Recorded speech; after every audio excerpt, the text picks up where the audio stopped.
Seja bem-vindo a mais um programa Questão Legal. Essa semana estamos com uma programação especial, uma entrevista com os candidatos à OAB-MG. Hoje temos o prazer de receber em nosso estúdio o candidato Raimundo Cândido Neto. Seja muito bem-vindo, é um prazer recebê-lo. Muito obrigado, o prazer é todo meu, Renata. Nesse momento, vou abrir a palavra ao candidato para que ele possa falar um pouco sobre a trajetória da sua família frente à OAB-MG. Renata, eu formei na Faculdade de Direito da Milton Campos em 2004. Então, esse ano, em dezembro desse ano, eu completo 20 anos de advocacia. E eu aprendi muito cedo, principalmente com a história do meu avô. Meu avô, a gente é suspeito para falar da história dele, mas meu avô, negro, pobre, arrimo de família, começou a trabalhar ainda criança, porque o pai morreu para sustentar os irmãos, né, lá em Esmeraldas. Todo tipo de trabalho que você imaginar, braçal, manual, e conseguiu, através do estudo, naquele tempo, formar em Direito, ser professor por concurso da UFMG, da Faculdade de Direito da UFMG, tanto na área penal quanto na área civil, e chegou à presidência da OAB de Minas Gerais. E ele tem uma história muito marcante à frente do seu mandato, que até hoje, apesar de termos mais de 30 anos do falecimento dele, ainda hoje tem uma história marcante na gestão dele, de que ele deu a casa de morada dele e da família nossa, da nossa família aqui no Gutierrez, para construir a sede da OAB ali na Albita, no bairro Cruzeiro, a sede da OAB estadual. Então nós aprendemos muito cedo a trabalhar voluntariamente pela instituição, né? Porque o trabalho lá é voluntário e tem umas pautas relevantes à nossa profissão, como prerrogativas, valorização de honorários, que precisam de advogados voluntários ali no dia a dia, para ser delegado de prerrogativa, para fazer reuniões em prol das melhorias aí no nosso dia a dia, e eu me dispus, até como eu disse, por ter visto esse exemplo, eu me dispus a participar desde muito novo. E aí começou minha trajetória na OAB também. Além do meu escritório, que eu já formei com um dos meus tios, dividindo o escritório com ele ali aqui na Augusto de Lima, no centro, em Belo Horizonte. E lá estou até hoje, há 20 anos, repito. Aí eu comecei, depois de uns 5, 6 anos, já que o escritório começou a, vamos dizer, estabilizar, a contribuir também na OAB. E na OAB eu tive a oportunidade ali dentro da prerrogativas de perceber que grande parte das reclamações dos colegas eram afeitas a aviltamento de honorários. E aí nós criamos uma comissão de combate ao aviltamento de honorários, eu presidi essa comissão, idealizei e presidi, e foi um sucesso. A gente passou a fazer sustentação oral para os colegas do interior, aqui no Tribunal de Justiça de Minas Gerais, com o timbre OAB Minas Gerais, e aí a gente começou a ter decisões favoráveis à majoração dos honorários, isso repercutiu em todo o país, ao ponto do Conselho Federal criar a Procuradoria de Honorários através desse trabalho que a gente fez. Depois eu fui eleito conselheiro estadual e dentro do conselho eu contribuí na ouvidoria eleitoral, fui reeleito conselheiro estadual e nessa minha segunda eleição eu fui diretor de subseções e pude trabalhar muito próximo do interior, da realidade do interior, porque nós temos na OAB 251 subseções, né? Nós temos desde Belo Horizonte, Contagem, Uberlândia, Juiz de Fora, que são cidades grandes, com grande quantitativo de advogados, até Jaíba, Manga e outras subseções menores que precisam aí do apoio da nossa instituição.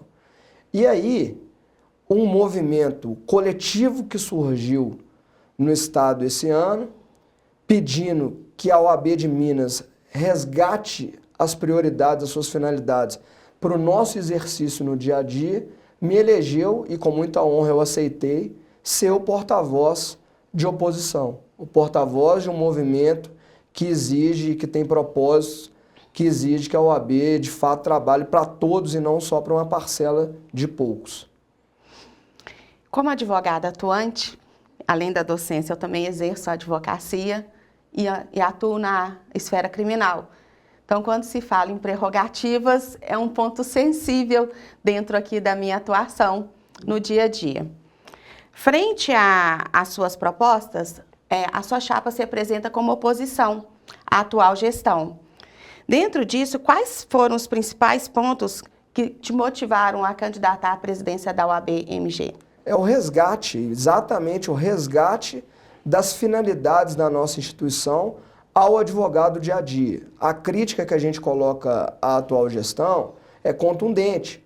É uma gestão de muito marketing, de muita propaganda, de muita maquiagem e de pouco trabalho efetivo para o advogado. Por exemplo, prerrogativas.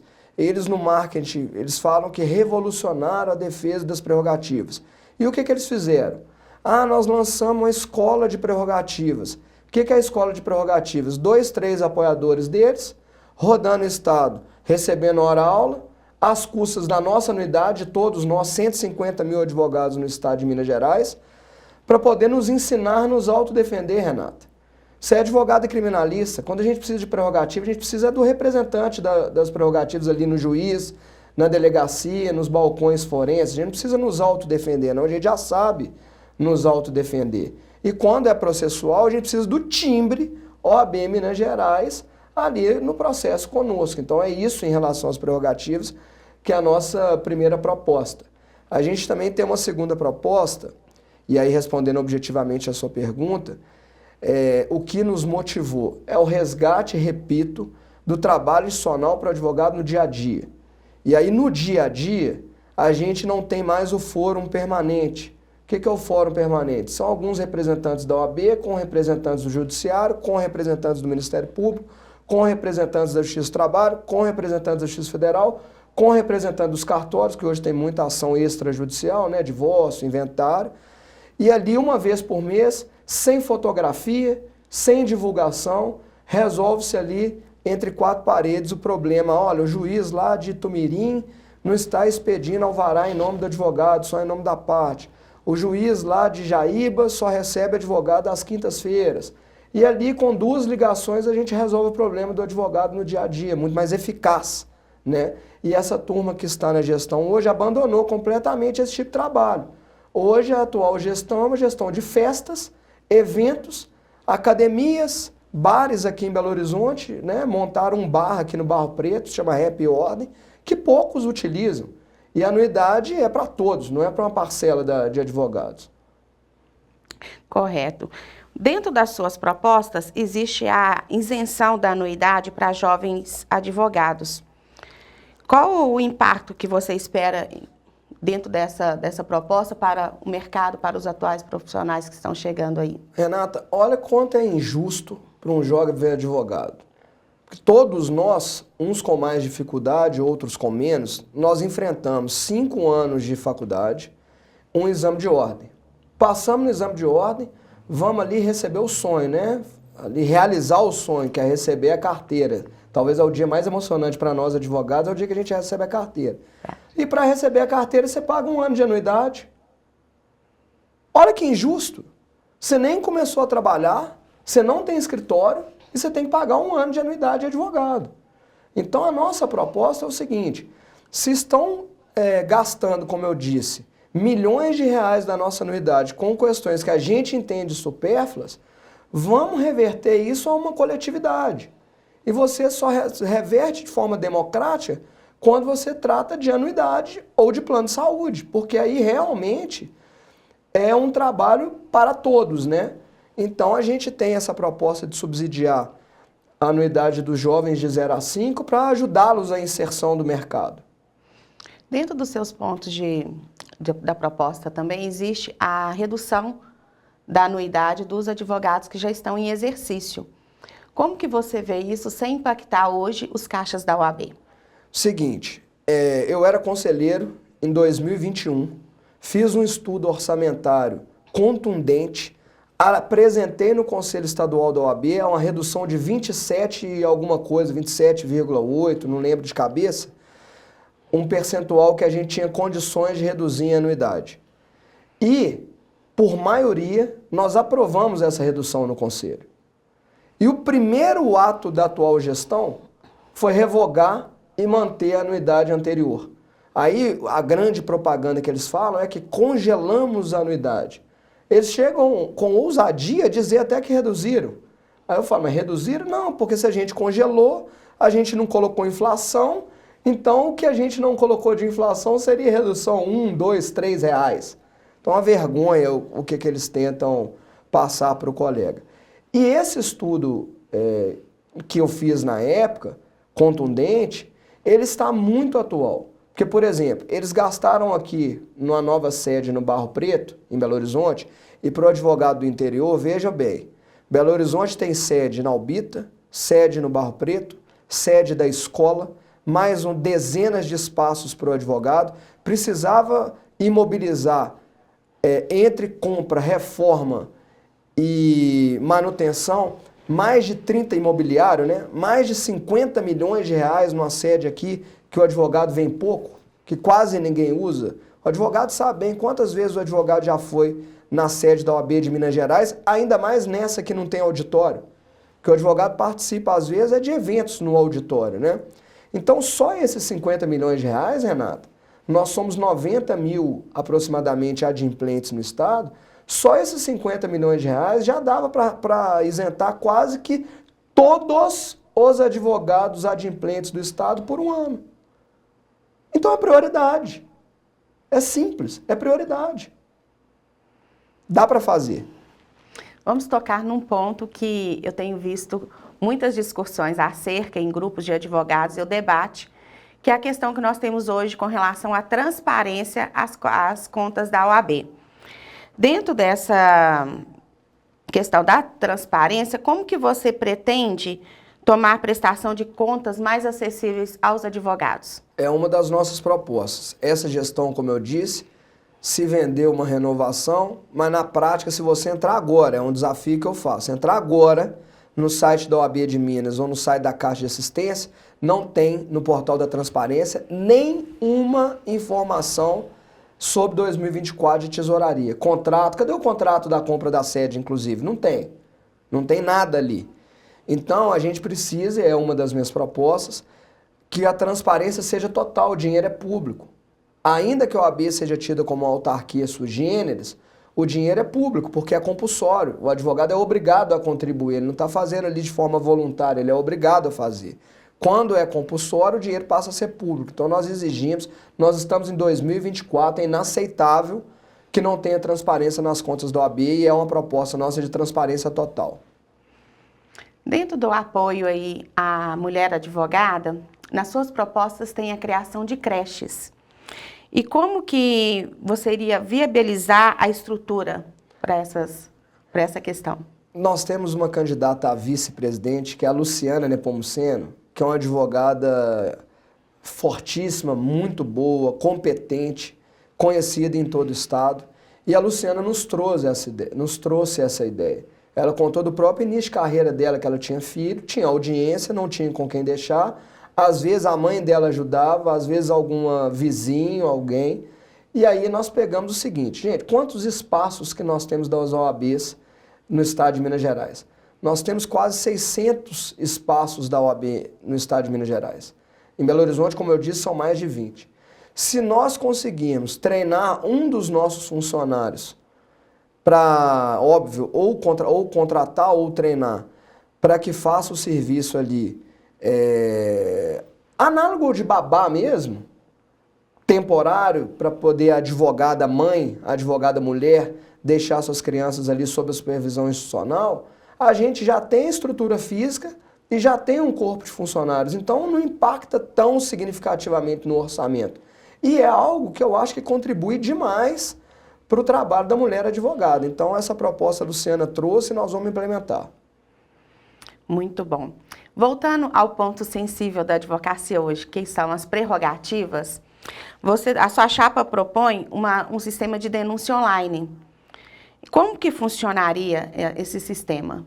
É um software em que vem a denúncia, o software já entrega, vamos dizer assim, a representação a depender do texto, o presidente já assina e já vai imediatamente para o tribunal. E depois nós vamos lá discutir na corregedoria, vamos dizer assim, a execução dessa representação. Porque hoje o que acontece?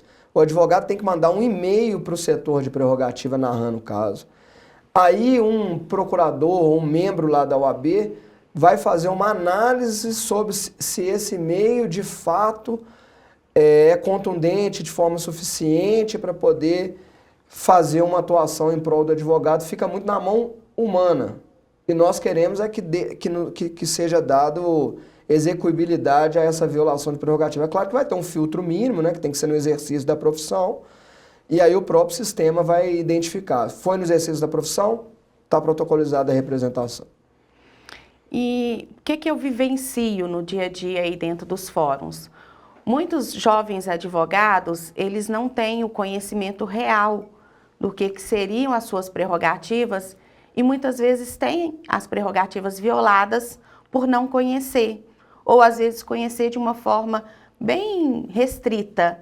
Como que você pretende divulgar essa questão das prerrogativas frente aos novos advogados? É uma pergunta muito boa, porque a gente tem que explicar, sobretudo até para as autoridades, que prerrogativas não são privilégios. Prerrogativas são garantias mínimas para que nós possamos, em nome do nosso cliente, em nome do nosso constituinte, o cidadão, estar em igualdade de condições com as outras partes no Poder Judiciário, com independência e autonomia. Então, por isso que nós temos as chamadas prerrogativas profissionais. E elas estão elencadas na nossa Lei 8.906. E aí, respondendo a sua pergunta, a gente tem que lembrar não só os colegas que não são atentos a 8.906, mas até as autoridades. Não é raro a gente ter que dizer o seguinte, gente, a Lei 8.906 é uma lei federal. Porque muitas autoridades, infelizmente, até hoje falam, já vem essa turma com o estatuto da OAB, estatuto da advocacia, como se fosse algo menor. Não, o nome que foi dado é estatuto da OAB, mas é uma lei federal igual todas as outras leis federais e que a gente precisa fazer valer e cumprir. Em sua opinião, quais são os principais desafios enfrentados pela advocacia mineira e como a sua gestão pretende atuar nesses pontos? Além da questão do relacionamento do dia a dia, que aí eu falei lá no início, que é o fórum permanente, precisa voltar imediatamente para a gente ter celeridade na tramitação e julgamento dos processos, honorários respeitados e prerrogativas garantidas, a gente vê aí, falando um pouco institucionalmente mesmo, que um grande gargalo hoje da gestão atual da OAB é que a anuidade é cara e o plano de saúde é caríssimo. Então a gente vem para reduzir o plano de saúde, abrindo para outras operadoras, porque nesses 3 últimos anos o plano de saúde aumentou nos 3 anos. Todo janeiro o plano de saúde já aumentou. E isso é inaceitável, porque nós somos um potencial de consumidor de 150 mil aproximadamente no estado. Nós temos um plano de saúde com aproximadamente 35 mil vidas e a gente não pode pagar mais do que juízes, promotores, engenheiros, arquitetos, porque o nosso plano é mais caro do que todos os outros planos de saúde coletivos. Se você for individualmente particular na Unimed, é capaz de sair elas por elas. E nas minhas andanças por Minas Gerais, eu ouvi isso em Mutum, eu ouvi isso em Itapajipe, a turma reclama, ô Neto, que é assim que eles me chamam, ô Neto, o plano de saúde eu não posso cancelar, porque meus pais estão como dependentes no plano de saúde e se eu cancelar no outro tem carência e fica mais alto pela avançada idade deles. Então nós precisamos enfrentar isso, abrir para outras operadoras para baratear o plano. Como eu disse, é inaceitável um potencial de consumo de 150 mil, pagar mais do que 1.000 juízes e 1.000 promotores e mais. E a qualidade do plano ainda ser pior, porque o plano da Marges diz que é espetacular, né? Enfrentamos aí alguns desafios dentro da advocacia e dentro deles nós temos aí hoje a Centrase, que hoje para os advogados que atuam na área civil é um dos empecilhos para que continue ali dando uma jurisdição, uma resposta imediata aos seus clientes. Como a sua gestão vê a questão da Centrase? Tudo passa pelo relacionamento com o tribunal. O relacionamento hoje é de subserviência. Não há o enfrentamento necessário que a advocacia precisa. A Centrase precisa ser extinta. Hoje, para quem não sabe, para quem não advoga em Belo Horizonte, um cite-se na Centrase demora 1 ano. Ninguém mais, Renata, faz acordo colocando ali o recebimento a partir da homologação, porque a homologação demora 6 meses. E às vezes você tem ali um valor já depositado, seja por penhora online ou porque uma das partes garantiu o juízo, e aí você é obrigado a levantar esse valor para concluir o acordo. Também tem demorado demasiadamente. A Centraz não funcionou, travou o cumprimento de sentenças aqui em Belo Horizonte. Nós não podemos admitir que isso seja levado ao interior e mais do que isso, nós exigimos a extinção da Centraz e vamos trabalhar, como eu disse, no fórum permanente que foi extinto pela atual gestão, exatamente para que o próprio Tribunal de Justiça reverta essa situação. Nós já estamos caminhando aí para encerrar nossa entrevista. Existe algo que você queira deixar aos futuros advogados e advogados que também participam e assistem o nosso canal? Com certeza. Eu queria convidá-los todos a me seguir no Instagram, Raimundo Cândido Neto, para se inteirar das nossas propostas, que são feitas olhos nos olhos para o bem da advocacia, para que a OAB trabalhe mais para os advogados e menos para os seus dirigentes. Aliás, um dos lemas da nossa campanha é menos privilégios e mais prerrogativas. E nesse sentido é que o slogan da nossa chapa, o nome da nossa chapa é OAB para você. Ou seja, no sentido de coletivo, no sentido de todos. E no dia 17 de novembro, aliás, hoje, 11 de novembro, uma data muito especial, 11/11, no dia 17 de novembro a gente pede que votem Chapa 11, OAB para você, Raimundo Cândido Neto e Luciana Nepomuceno. Foi um prazer tê-lo aqui conosco e boa sorte. Prazer foi todo meu, Renato. Um abraço para todos vocês.